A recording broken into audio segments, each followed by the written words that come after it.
YouTube, what's up? I'm Daniel and I like shoes. And this is installment number 2 of the $200 Fire shoes. I've got another Nike here that came out a couple months ago. This one retailed for a little bit more than the SB Dunk that was in the previous video, and the resale value just never went that high up on it. They all sold out. I wasn't able to get my own pair. This is another pair that my brother-in-law managed to cop that he let me borrow for this video, just for the baller on a budget video. Is that it? Baller, yeah. Just for the baller on a budget video. And I think these are fire. I like these when I've seen them in hand. I have had them in hand before, but they were shrink wrapped, so I haven't really felt the material very well yet. So we'll get my reaction to the material for the first time here in this video. But again, this is less than or right at $200 for an OG Nike that sold out on release date, but you can still get it in the aftermarket for pretty cheap, which is kind of unheard of over the last couple of years, that you can get something for almost retail and have a really nice shoe.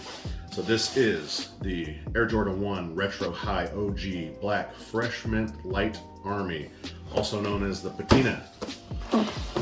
This is a size 10.5. That's my brother-in-law's size.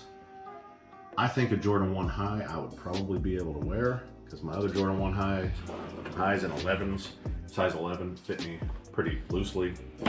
So I think this would probably fit, but again, I'm not gonna try to wear this one either. This is the patina. Let's talk about this shoe for a minute. These are all earthy type colors. There's nothing crazy going on. You got a little bit of mint here. I would probably put the mint laces in too. She has the mint laces. I would probably put these mint laces in if I was going to wear these, just for a little kick, and I'll mention something else about that in a second. But there's nothing really crazy going on here. This is pretty good leather. There's some tumble on the toe here. That's also pretty good feeling leather. It's soft. Tumble through here. The patina, rusty type stuff. I guess this is kind of like the oxidation on bronze. That's the look that it has. It's a little different, but like at a little bit further away, maybe it's not bronze, maybe it's copper, like a penny. A little bit farther away, it's kind of hard to even see that. And then you got really nice nubuck here on the back. And this shoe, while you can clearly see that it's not, this shoe really reminds me of the Mocha. It's got really similar nubuck in the back. The Mocha, obviously, the nubuck is brown, and this is a grayish color, maybe kind of olivey. But those are reselling still, months and months later. Those came out last year in 2020. These came out in May 2021, but they're still selling for like $500. And there's some white in them. This doesn't have any white, but I don't really think that makes a big difference. I think the big difference between this and the Mocha is that Travis Scott didn't have a shoe that looked just like this. The Mochas are also known as the poor man's Travis Scotts, because the Travis Scotts are going to cost you $2,000 or $1,500, and the Mochas are only going to cost you $500 because they're not actually the Travis Scott version. And the Travis Scotts, though, while they look very similar to the Mochas and have pretty similar material, they also came with pink laces. So if you can rock those with pink laces, rock these with these mint laces, and you pretty much got the same thing.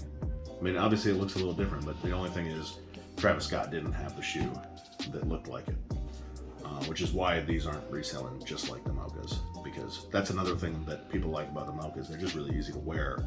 There's not any crazy colors going on. You can put this on with like any pants and any shirt, right? Sure. Can you really imagine some of this would just clash with like why in the world? Literally what you're wearing. It clashes? It's very ugly. I don't think so. If you put jeans between this or khakis between I mean, they're too far away for it to clash, because the color just isn't that different. No? No. All right. Well, I wouldn't wear it with this, maybe. No, I would wear it with this. Haley wouldn't. But I think that's the only reason why people are sleeping on these, because there's not a Travis Scott looking shoe that is like this. If Travis Scott comes out with another Jordan 1 High collab in 2022 that has anything like this, then this is going to skyrocket up to $500 too. But until then, here's one other thing.